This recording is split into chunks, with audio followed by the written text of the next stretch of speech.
Hello guys, welcome back to the channel Crack and Set. तो guys, आज हम देखने वाले हैं हमारे फ्री मॉक टेस्ट का सॉल्यूशन।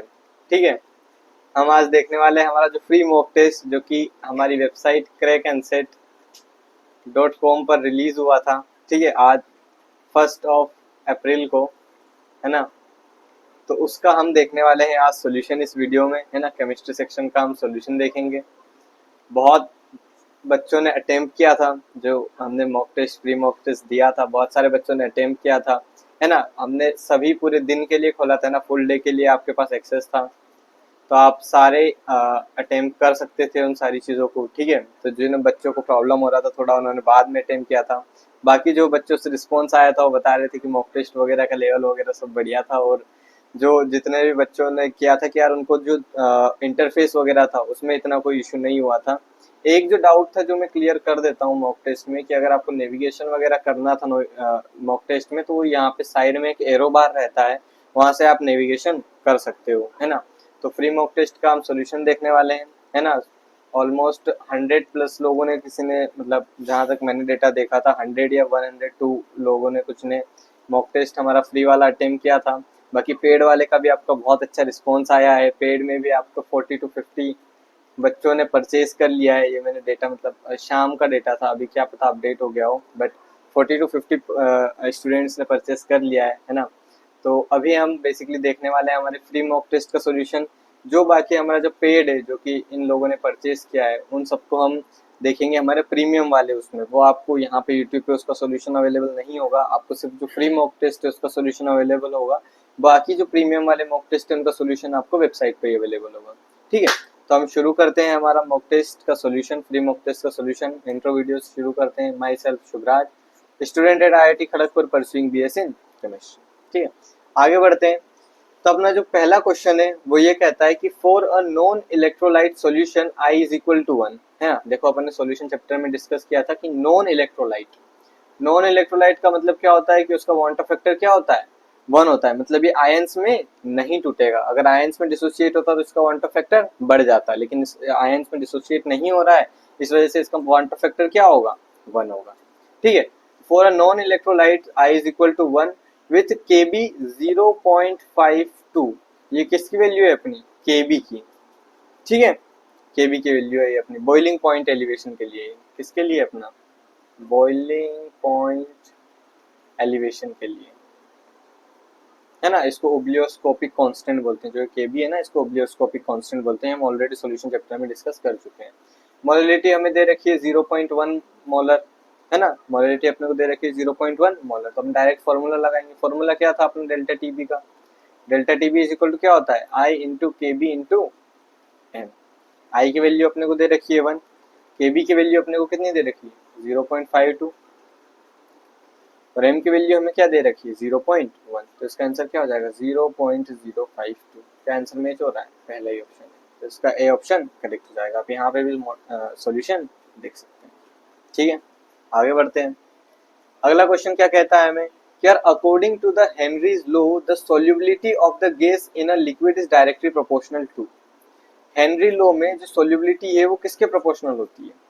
यार हमने पढ़ा था कि यार जो पार्शियल प्रेशर है, मतलब अगर कोई भी सॉल्यूशन है उसमें हम क्या करेंगे, अगर गैस को डिसॉल्व करेंगे, किसको डिसॉल्व करेंगे, गैस को डिसॉल्व करेंगे। जैसे कि आपने देखा होगा कि यार कोल्ड ड्रिंक्स वगैरह में कार्बन डाइऑक्साइड डिसॉल्व होती है, तो अगर किसी भी सॉल्यूशन में हम गैस को डिसॉल्व करेंगे तो उसकी जो सॉल्युबिलिटी है वो किसके डायरेक्टली प्रोपोर्शनल होती है, डायरेक्टली प्रोपोर्शनल होती है हमारे partial pressure of the gas के। ठीक है, तो according to the Henry law, the solubility of the gas in the liquid is directly proportional to the partial pressure of the gas in the above the solution। बात clear हुई। Inverse, the inverse of the partial pressure, वो तो गलत हो गया। Directly proportional होती है, जितनी ज्यादा गैस घुलेगी उतना ज्यादा उसका क्या होगा, पार्शियल प्रेशर होगा। Molar mass of the gas नहीं, the temperature of the liquid नहीं। ठीक है, तो अपना आंसर क्या हो जाएगा, 1 हो जाएगा। यहाँ पे आप पढ़ भी सकते हैं, the Henry law states the solubility S of the gas in the liquid is directly proportional to the partial pressure, है ना। thus the solubility increases with an increase in the partial pressure। ठीक है, बात clear हुई। अगला question में, अगला question क्या हो गया कि यार मेज द फॉलोइंग, मेज द फॉलोइंग करनी है। क्या आपने को दे रखा है कि यार बॉइलिंग पॉइंट एलिवेशन क्या होता है। बॉइलिंग पॉइंट एलिवेशन क्या होता है, I into Kb into M. Freezing point depression क्या होता है? फ्रीजिंग पॉइंट डिप्रेशन क्या होता है? I इंटू के एफ इंटू एम, ठीक है। Relative lowering in vapour pressure, relative lowering in vapour pressure क्या करते थे अपन, है ना, delta P by P not वैसे से कुछ लिखते थे, वो अपना फॉर्मूला होता था, ठीक है। तो वेपर प्रेशर का भी अपन फॉर्मूला लिख सकते हैं। ऑस्मोटिक प्रेशर क्या हो गया अपना, I into C into R into T, ठीक है। ये क्या होता था अपना ऑस्मोटिक प्रेशर का फॉर्मूला। तो आप यहाँ पे मैच कर सकते हो। अब देखो यहाँ पे जो डेल्टा टी है और यहाँ पे जो डेल्टा टी है, इसमें बताया नहीं है कि फ्रीजिंग वाला कौन सा है और बॉइलिंग वाला कौन सा है, ठीक है, ये हमें नहीं पता है।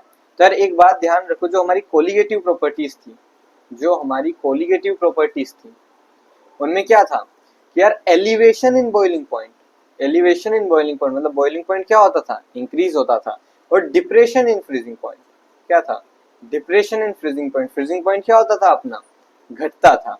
तो बॉइलिंग पॉइंट अगर एलिवेट हो रहा है तो वो क्या होगा, डेल्टा टी बी पॉजिटिव होगा, और डेल्टा टी एफ जो अपना डिक्रीज हो रहा है तो वो क्या होगा अपना नेगेटिव में जाएगा। क्यों? क्योंकि इसको अपन माइनस करते थे एक पर्टिकुलर वैल्यू से और इसको क्या करते थे अपन प्लस करते थे। बात क्लियर हुई? ठीक है। तो यहाँ पे अपना जो डेल्टा टी बी पॉजिटिव वाला है वो किसके लिए हो जाएगा, बॉइलिंग पॉइंट के लिए हो जाएगा, जो नेगेटिव वाला है वो किसके लिए हो जाएगा, फ्रीजिंग पॉइंट के लिए हो जाएगा, ठीक है। Relative lowering in vapour pressure, vapour pressure को अपन कैसे लिखते हैं, कोई भी पी ऑफ सॉल्यूशन है वो कैसे लिख सकते हैं अपन, x of solvent into P naught. P naught क्या है अपना, प्योर स्टेट में, प्योर स्टेट में उसका क्या वेपर प्रेशर रहेगा, उसको क्या बोलेंगे हम, पी नोट बोलेंगे, ठीक है। तो इसका क्या आंसर हो गया अपना थर्ड। बाकी अपना क्या हो गया, osmotic pressure ICRT, ICRT direct formula है। तो ये बेसिकली अपन ने जो कोलिगेटिव प्रॉपर्टीज पढ़ी थी उसके फॉर्मूला बेस्ड पे ही नॉर्मली अपना क्वेश्चन था। हम सॉल्यूशन चैप्टर में ऑलरेडी ये डिस्कस कर चुके हैं, अगर आपने नहीं पता है ये तो आप वहां पे जाकर रिवाइज कर सकते हैं, ठीक है। तो इसका आंसर क्या हो गया अपना ए का फर्स्ट, बी का सेकेंड, सी का थर्ड, डी का फोर्थ, राइट। आगे बढ़ते हैं। अगला क्वेश्चन क्या कहता है कि यार strong electrolytes exhibit high molar conductivity at infinite dilution. देखो यार अगर कोई भी चीज है, अगर उसका अपन क्या करेंगे, डाइल्यूशन करेंगे, तो उसकी मोलर कंडक्टिविटी क्या करेगी, इंक्रीज करेगी। क्यों करेगी, यार अगर स्ट्रॉन्ग इलेक्ट्रोलाइट है, अगर स्ट्रॉन्ग इलेक्ट्रोलाइट है तो जब उसको डाइल्यूट करेंगे तो उसके आयंस क्या हो जाएंगे, टूट जाएंगे, आयंस क्या हो जाएंगे, टूट जाएंगे। तो वो मोलर कंडक्टिविटी क्या हो जाएगी, उसकी बढ़ जाएगी, ठीक है। मोलर कंडक्टिविटी क्या हो जाएगी, बढ़ जाएगी, इंक्रीज कर जाएगी।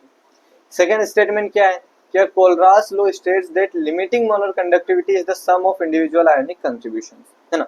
जैसे कि अगर अपने पास वीक एसिड है, अपने पास क्या है भाई, वीक एसिड है, अगर वीक एसिड है उसमें हम क्या करेंगे, इनफाइनाइट डाइल्यूशन पे ले जाएंगे, तो यार वीक एसिड जो उसके दो कंपोनेंट्स में टूटेगा, दो कंपोनेंट्स है जितने भी कंपोनेंट्स में टूटेगा उन सबका सम क्या हो जाएगा, अपना लिमिटिंग मोलर कंडक्टिविटी हो जाएगा, ठीक है। यही इसमें बोला गया है लिमिटिंग मोलर कंडक्टिविटी क्या होता है। तो आंसर क्या हो गया अपना A, both first and second are correct, ठीक है। तो strong electrolytes completely dissociate in solution and exhibit high molar conductivity at infinite dilution. Kohlrausch law states कि delta m naught is equal to delta m naught, यहाँ पे positive मतलब cation के लिए, negative मतलब एनायन के लिए। तो अपना आंसर क्या हो जाएगा ए। बात क्लियर हुई, आगे बढ़े।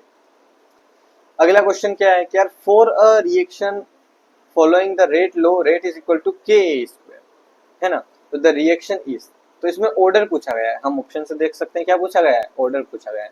ऑर्डर क्या होता है कि यार जो भी अपना रेट है वो डायरेक्टली प्रोपोर्शनल टू किसके लिए होता है, अपना कंसंट्रेशन के, और कंसंट्रेशन के ऊपर जो पावर होती है वही अपना क्या होता है, ऑर्डर होता है, ठीक है। तो इसमें ऊपर पावर क्या है, 2 है, तो ये क्या हो गया, सेकंड ऑर्डर हो गया, ठीक है। तो अपना आंसर क्या हो जाएगा, सी हो जाएगा, ठीक है। आगे बढ़ते हैं। अगला क्वेश्चन क्या है कि यार अगला क्वेश्चन अपने को पूछा गया है किस चैप्टर से, डीएन एफ ब्लॉक से, ठीक है। तो डी ब्लॉक एलिमेंट जो अपने फर्स्ट रो थी उसकी प्रॉपर्टीज के आधार पर पूछा गया है, ठीक है। फर्स्ट रो ट्रांजिशन मेटल की प्रॉपर्टीज के आधार पे क्या बोला गया है कि यार कलर्ड कंपाउंड किसकी वजह से दिखता है। इसमें देखो कलर्ड कंपाउंड किसकी वजह से दिखता है ना। ये अपन 2 चैप्टर में रिवाइज कर चुके हैं, कोऑर्डिनेशन कंपाउंड में भी देख चुके हैं और डीएनएफ ब्लॉक में भी देख चुके हैं। तो कलर्ड कंपाउंड किसकी वजह से दिखता है, अपना डीडी ट्रांजिशन की वजह से। डीडी ट्रांजिशन कैसे होता है यार, यहाँ पे नीचे कुछ जो अपने 5 जो डी सबशेल में रहते थे डी ऑर्बिटल्स, वो 3 नीचे रह जाते हैं, 2 ऊपर रह जाते हैं ऑक्टाहेड्रल के केस में, राइट। और यहाँ से जो इलेक्ट्रॉन ऊपर जाता है और फिर वापस आता है और एनर्जी रिलीज करता है, उसकी वजह से क्या दिखता है, कलर दिखता है। तो ए का क्या हो गया अपना फर्स्ट हो गया, ठीक है, ऑप्शन में देखें तो यहाँ पे भी ए का फर्स्ट है और यहाँ पे भी ए का फर्स्ट है। तो अगला मैच कराते हैं। अगला क्या है यार, कैटालिटिक प्रॉपर्टी। कैटालिटिक प्रॉपर्टी क्यों शो करेगा, है ना। तो यार कैटालिटिक प्रॉपर्टी एक तो इसलिए भी शो कर सकता है कि यार कि बहुत सारे ऑक्सीडेशन नंबर हो, अगर ऑक्सीडेशन नंबर बहुत सारे चेंज होंगे तो उसे क्या हो जाएगा, एक अल्टरनेट पाथ मिल जाएगा। एक तो ये रीजन हो सकता है। एक और क्या रीजन हो सकता है, क्या due to high electron mobility, high electron mobility की वजह से भी क्या वो कैटालिटिक प्रॉपर्टी शो कर सकता है, राइट। तो इसमें दो केस हो सकते हैं, है ना, लेकिन हम कौन सा करें हमें कैसे पता चलेगा। तो हम बाकी आंसर देखेंगे, उससे मैच कराएंगे कि यार कौन सा आंसर सटीक रहेगा। अगला क्या है, variable oxidation state. Variable oxidation state क्यों होता है ना। तो अगर अपने को ऐसा दे रखा तो होता कि यार अगर उसमें जैसे कि डी ब्लॉक है ना, डी ब्लॉक की अगर सब शेल में अपने को बहुत सारे इलेक्ट्रॉन फील हो गए हैं तो यार इलेक्ट्रॉन्स को निकालने पे वो स्टेबल होते हैं, उस वजह से वेरिएबल ऑक्सीडेशन स्टेट शो करता है। तो एक वो भी रीजन हो सकता है, लेकिन ऐसा कोई अपने को रीजन इस क्वेश्चन में नहीं दे रखा है। तो वेरिएबल ऑक्सीडेशन स्टेट क्यों होगा, क्योंकि due to facile change in oxidation number. अगर ऑक्सीडेशन नंबर बदलेंगे तो ऑक्सीडेशन स्टेट भी ऑब्वियसली बदलेगा, ठीक है। तो ये अपना जो सी ऑप्शन है उसका क्या हो जाएगा, सेकंड हो जाएगा। सी का क्या हो गया, सेकंड हो गया। लेकिन आप यहाँ नोटिस करोगे यहाँ भी सेकंड है, यहाँ भी सेकंड है, ठीक है। तो अगला ऑप्शन पढ़ते हैं। अगला ऑप्शन क्या है कि यार formation of interstitial alloys. Formation of interstitial alloys. तो यार इंटरस्टियल अलॉयज क्या होता है कि यार जो भी अपना मेटल लेटिस होता है, जो भी अपना मेटल लेटिस होता है उसके बीच में छोटे छोटे कंपाउंड्स आ जाते हैं, है ना। उसके बीच में छोटे छोटे जो मेटल है या फिर एटम है, मॉलिक्यूल है, वो आ जाते हैं। उसकी वजह से क्या होता है, उसका इंटरस्टियल अलॉयज फॉर्म होता है ना। तो वो क्यों फॉर्म होते हैं, क्योंकि स्मॉल एटॉमिक साइज, इस वजह से फॉर्म होंगे वो, स्मॉल एटॉमिक साइज क्यों, और एफिशिएंट पैकिंग की वजह से, एफिशिएंट पैकिंग की वजह से, ठीक है। तो यार जो ये छोटे छोटे पार्टिकल्स आते हैं वो क्या होते हैं, इंटरस्टिशियल कंपाउंड्स। और अलॉयज क्या होते हैं, अपने सॉलिड सॉल्यूशंस होते हैं, है ना। तो ये क्यों फॉर्म होते हैं, इसलिए फॉर्म होते हैं क्योंकि उनकी स्मॉल एटॉमिक साइज होती है और वो अच्छे से अट्रैक्ट कर। अगर एटॉमिक साइज स्मॉल रहेगी तो न्यूक्लियर चार्ज ज्यादा लगेगा, अगर न्यूक्लियर चार्ज ज्यादा लगेगा तो वो ऑब्वियसली क्या करेंगे, अलॉय फॉर्मेशन में हेल्प करेंगे। तो इसका आंसर क्या हो गया, सी का, मतलब डी का क्या हो गया अपना थर्ड। तो डी का थर्ड किसमें, ए ऑप्शन में। तो आंसर ए क्या हो जाएगा अपना, करेक्ट हो जाएगा, ठीक है। आगे बढ़ते हैं। अगला क्वेश्चन क्या है कि the lanthanoid contraction is primarily due to. Lanthanoid contraction क्यों होता है, पहले तो ये समझते हैं लेंथेनॉइड कॉन्ट्रैक्शन क्या होता है। बेसिकली लेंथेनॉइड कॉन्ट्रैक्शन जो होता है वो साइज पे डिपेंड करता है। जो एटॉमिक साइज होती है ना, एटॉमिक साइज क्या करती है, डिक्रीज करती है। एक्चुअली हम समझते हैं कि इंक्रीज होनी चाहिए, लेकिन वो इतना इंक्रीज नहीं हो पाता, वो क्या करती है, डिक्रीज करती है। क्यों करती है, उसका रीजन क्या होता है, एक तो उसका न्यूक्लियर चार्ज बढ़ता है, और जो एफ इलेक्ट्रॉन्स होते हैं उनका शील्डिंग इफेक्ट बहुत ही कम होता है। अगर एफ इलेक्ट्रॉन्स का जो शील्डिंग इफेक्ट है वो बहुत ही कम होगा तो उनका जो साइज है वो एक अपने को डिक्रीज दिखने को साइज में मिलेगा। तो अगर उनमें साइज में डिक्रीज देखने को मिलेगा तो वो क्यों मिलता है, क्योंकि एफ इलेक्ट्रॉन का शील्डिंग कम होता है और न्यूक्लियर चार्ज ज्यादा होता है। ऑप्शन में अपने पास pure shielding of f electrons and higher effective nuclear charge, ये क्या हो जाएगा, आंसर हो जाएगा। स्ट्रॉन्ग शील्डिंग होगा तो साइज बड़ा होगा, तो ये तो गलत हो गया। इंक्रीजिंग एटॉमिक रेडियाई होगी, अगर रेडियाई अगर बड़ी होगी तो साइज बढ़ रही है, तो ये भी गलत हो गया। इलेक्ट्रॉन पेयरिंग एनर्जी, इसका तो कोई सेंस ही नहीं बनता, राइट। तो अपना आंसर क्या हो जाएगा, बी हो जाएगा, ठीक है। आगे बढ़ते हैं। अगला क्वेश्चन क्या है कि यार IUPAC name of this complex. अगर किसी भी कॉम्प्लेक्स का, जैसे कि मैं कॉम्प्लेक्स लिख लेता हूँ, है ना, हमने क्लास में भी बहुत सारे एग्जांपल देखे थे आईयूपीएसी नेमिंग के, है ना। अगर आपने लेक्चर देखा हो तो आपको पता होगा कैसे करते हैं कि यार पहले अपन पार्ट का किसका करेंगे, केटाइन का करेंगे, फिर किसका करेंगे, एनायन का करेंगे। अब कॉम्प्लेक्स किसमें, केटाइन वाले पार्ट में, तो कॉम्प्लेक्स का में क्या करेंगे, पहले लिगेंड का करेंगे, फिर किसका करेंगे, सेंट्रल एटम का करेंगे, है ना। अब लिगेंड में पहले किसका करेंगे, अल्फाबेटिकली करेंगे। लिगेंड में क्या करेंगे, अल्फाबेटिकली करेंगे। और सेंट्रल मेटल एटम में पहले नेम लिखेंगे, उसके बाद क्या लिखेंगे, ऑक्सीडेशन स्टेट लिखेंगे, ठीक है। तो शुरू करते हैं। सबसे पहले लिगेंड का करेंगे अल्फाबेटिकली। लिगेंड कौन कौन से हैं, क्लोराइड है और क्या है अपने पास, अमीन है। तो अमीन में ए आता है तो पहले अमीन होगा, तो अमीन कितने हैं, 4 है, तो टेट्रा अमीन। और ये क्या हो गया, क्लोरिडो, डाई क्लोरिडो, टेट्रा अमीन डाई क्लोरिडो। उसके बाद किसको करेंगे, सेंट्रल मेटल एटम, उसमें नेम लिखेंगे, तो क्या होगा, क्रोमियम, क्रोमियम, ठीक है। अब इस पे चार्ज निकालेंगे, चार्ज कैसे निकालेंगे, इस पे कितना है, यहाँ पे होगा -1 तो यहाँ पे होगा +1। अगर यहाँ पे +1 होगा तो यहाँ पे कितना हो जाएगा, -2। अगर यहाँ पे -2 है तो यहाँ पे कितना हो जाएगा, प्लस 3 हो जाएगा। तो ऑक्सीडेशन स्टेट क्या हो गया अपना थर्ड, और लास्ट में अपन एनाइन लिख देंगे, तो क्या हो जाएगा क्लोराइड। तो tetra ammine di chlorido chromium third chloride, tetra ammine di chlorido chromium पहला ही ऑप्शन सही है। इसमें देखते हैं टेट्रा क्लोरो गलत है, डाई अमीन गलत है, टेट्रा अमीन क्रोमियम ये गलत है। ठीक है, तो अपना आंसर क्या हो जाएगा tetra ammine di chlorido chromium third chloride. Answer ये क्या हो जाएगा करेक्ट हो जाएगा। ठीक है, आगे बढ़ते हैं। अगला क्वेश्चन क्या कहता है कि यार हमें इन पर्टिकुलर कॉम्प्लेक्सेस की लिस्ट 2 में क्या है ज्योमेट्री बतानी है। तो सबसे पहली बात तो यार इसमें यहाँ पे 6 है ना। तो कभी भी मैंने बताया था आपको कि यार 6 कोऑर्डिनेशन नंबर रहे ना तो उसका इन जनरल क्या होता है ऑक्टाहेड्रल होता है। तो बी का तो क्या हो गया सेकंड, तो बी का हो गया सेकंड, बी का सेकंड इसमें है, बी का सेकंड इसमें।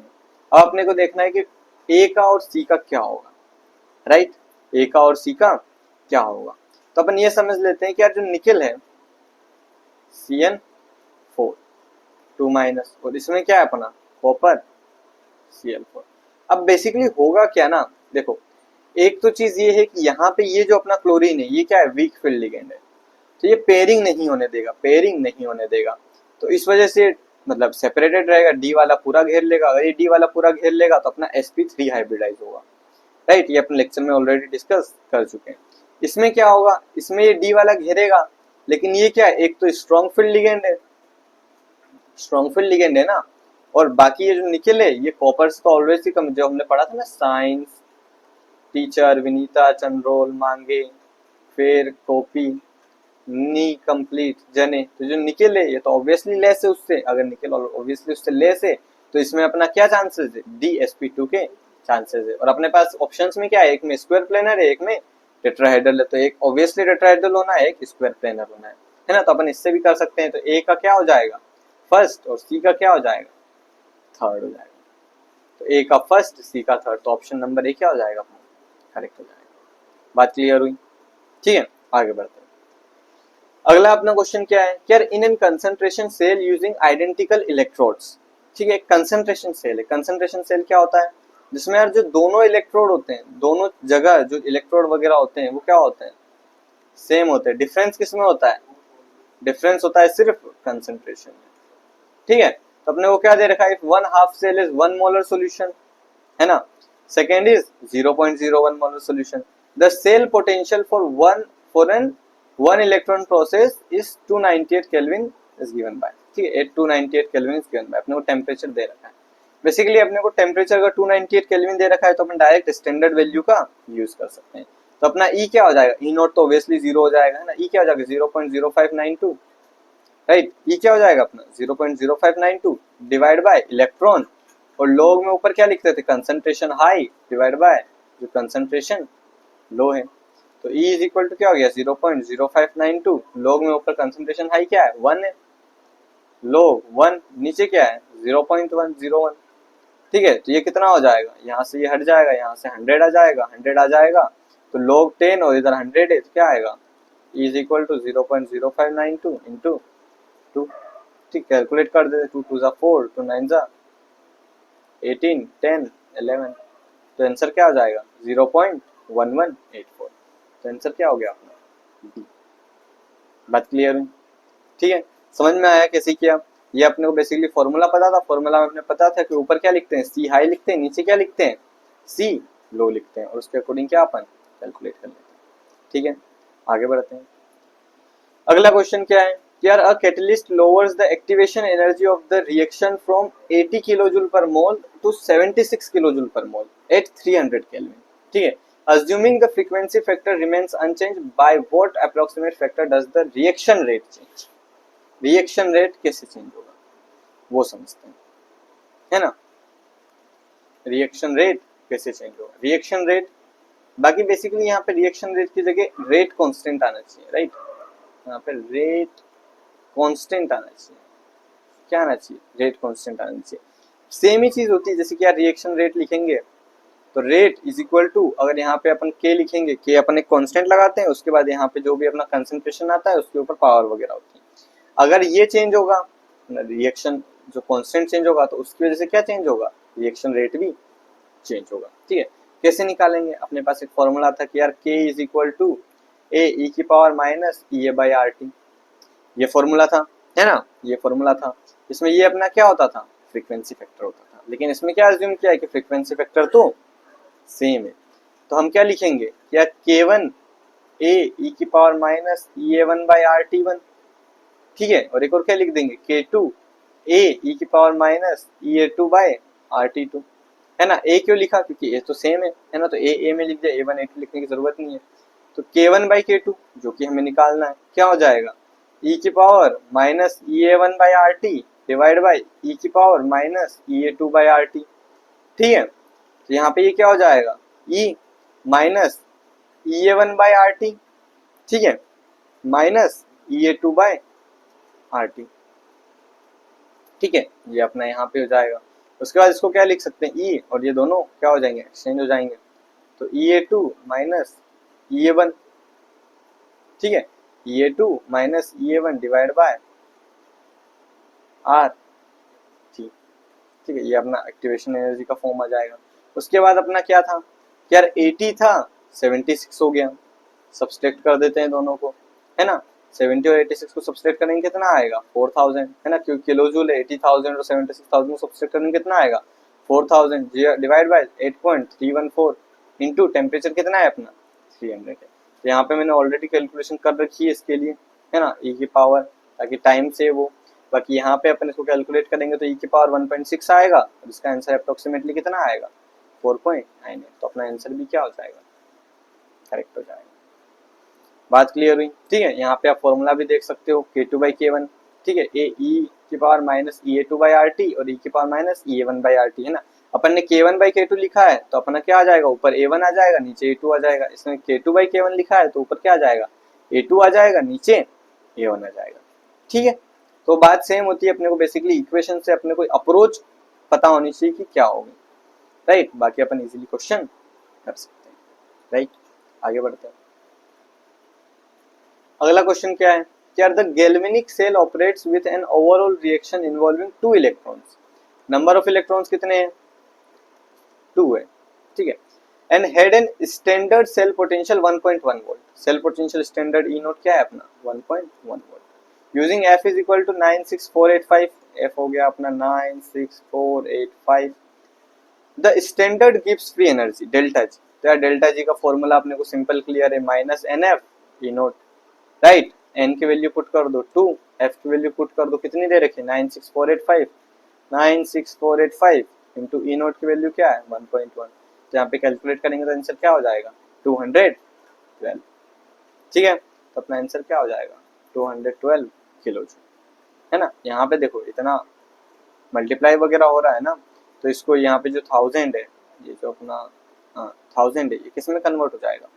किलो जूल में कन्वर्ट हो जाएगा। और फिर जो 96 है ये अप्रोक्स 200 हो जाएगा और 1.1 से मल्टीप्लाई हो जाएगा तो 212 हो जाएगा, राइट। तो वो भी कैलकुलेशन तुम देख सकते हो। आगे बढ़ते हैं। अगला क्वेश्चन क्या है? क्या stereo isomerism in coordination compound arises primarily from. Stereo isomerism क्यों होता था? पहले तो समझते स्टीरियो आइसोमेरिज्म क्या होता था। जैसे कि अपना कोई भी मॉलिक्यूल है, जैसे कि यहाँ पे मेटल है और यहाँ पे कुछ तो भी अपने लिगेंड्स अटैच है, राइट। तो अपन क्या अज्यूम करते थे कि यार एक मिरर इमेज लेंगे, है ना, मिरर इमेज लेंगे, और अगर जो ये लिगेंड्स है ना, इसकी जो मिरर इमेज है वो ये दोनों अगर ओवरलैप कर गई तो स्टीरियो आइसोमेरिज्म नहीं है। अगर ओवरलैप नहीं करी तो स्टीरियो अवेलेबल है, ठीक है। तो ये किससे पता चल रहा है? इनके अरेंजमेंट से। अभी जैसे अरेंज रहेंगे उसके अकॉर्डिंग हमें पता चलेगा कि ये ओवरलैप करेंगे या नहीं करेंगे, है ना। तो stereo isomerism in coordination compound arises primarily from different oxidation state of metal. नहीं भाई, ये तो ओवरलैप कर ही जाएगा ना मेटल, तो ऑक्सीडेशन स्टेट से कुछ फर्क नहीं पड़ेगा। Different special arrangement of the ligands, yes there may be possibility. अगर स्पेशल अरेंजमेंट होंगे तो डिफर होगा, है ना। अगर ऑक्सीडेशन स्टेट चेंज हो गया तो भाई फिर आइसोमेरिज्म ही नहीं होगा ना उसमें, वो भी एक इशू है। वेरिएशन इन लिगेंड चार्ज, क्या हो गया? वेरिएशन इन लिगेंड चार्ज गलत है ना। इससे कोई स्टीरियो आइसोमेरिज्म का कोई लेना देना नहीं है, राइट।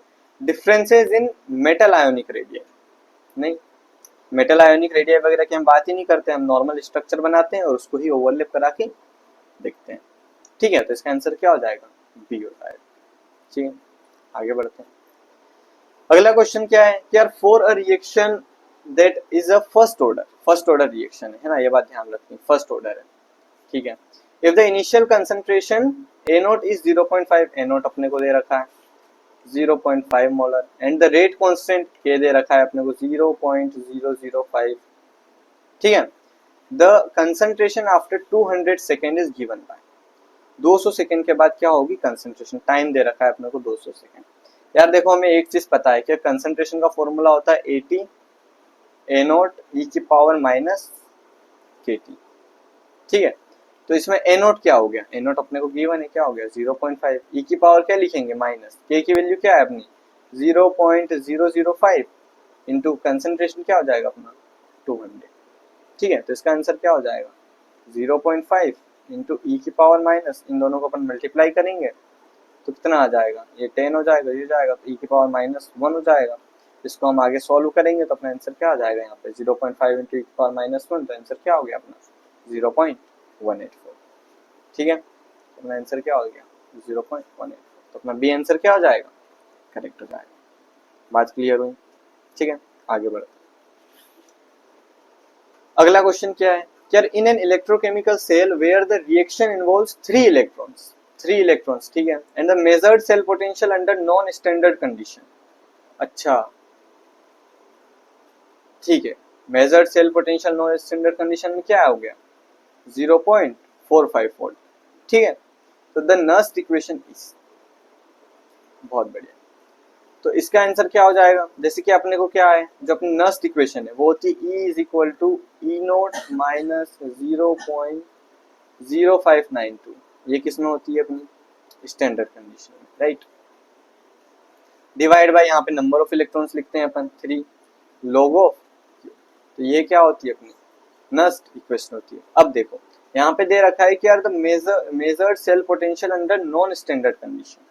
अब देखो ये जो ई नोट है अपना, ये किसके अंदर होता है, स्टैंडर्ड कंडीशंस के अंदर, है ना। जो ई नोट अपना सेल पोटेंशियल होता है वो स्टैंडर्ड कंडीशंस के अंदर होता है ना। और ये जो ई होता है यही अपना सेल पोटेंशियल क्या होता है, नॉन स्टैंडर्ड कंडीशंस के अंदर होता है, राइट। तो वो दे रखा है 0.45। अब इसका इस पर्टिकुलर क्वेश्चन में ऑप्शंस के अकॉर्डिंग कोई यूज नहीं है, या फिर यहाँ पे ये आ सकता था कि यार ई की जगह क्या लिख दें हम 0.45 लिख दें और ये स्टेट कर दें कि ये क्या है अपना स्टैंडर्ड सेल पोटेंशियल। ठीक है, वैसे इसका इस कोई पर्टिकुलर क्वेश्चन में कोई यूज नहीं है। यूज अपना क्या था, क्योंकि यार अगर अपन ऑप्शन मैच करें तो यहाँ पे 3 है, यहाँ पे 3 है, यहाँ पे नहीं है, तो ये दोनों ऑप्शन तो ऑब्वियसली गलत हो गए, है ना। और फॉर्मूला में यहाँ पे नेगेटिव आता है तो अपना आंसर ए क्या हो जाएगा, करेक्ट हो जाएगा। ठीक है, बात समझ में, आगे बढ़ते हैं, है ना। तो यहाँ पे अपने जितने भी 15 क्वेश्चंस थे वो सोल्व हो गए, है ना। बहुत ही बेसिक रखा है, राइट, है ना, बेसिक रखा है, सारे टॉपिक्स को कवर किया है, है ना। जो पीवाईक्यूज वगैरह में अपने पास मैच द फॉलोइंग थे, है ना, मैच द फॉलोइंग को भी कवर किया है। जो स्टेटमेंट बेस्ड क्वेश्चन थे, उन सारी चीजों को भी कवर किया है ना। जो न्यूमेरिकल थोड़े बहुत आ रहे हैं उनको भी कवर किया है। फॉर्मूला बेस्ड भी, डायरेक्ट फॉर्मूला की ये फॉर्मूला है या नहीं, उन चीजों पे भी क्वेश्चंस आए थे, तो उन सारी चीजों को भी कवर करने की कोशिश की है। तो ऐसे ही आपको सारे जितने भी हमने फ्री मॉक टेस्ट अवेलेबल करवाया, ऐसे ही आपको सारे पेड मॉक टेस्ट भी मिलेंगे। वो आप कहाँ से परचेस कर सकते हैं, वो आप परचेस कर सकते हैं crackanswer.com से, राइट, crackanswer.com से परचेस कर सकते हैं, है ना। उसके रिगार्डिंग भी आपको एक वीडियो मिल जाएगी, कैसे परचेस करना है, कैसे वगैरह टेस्ट वगैरह देना है। ठीक है, अभी के लिए bye bye guys, thanks for watching, stay tuned.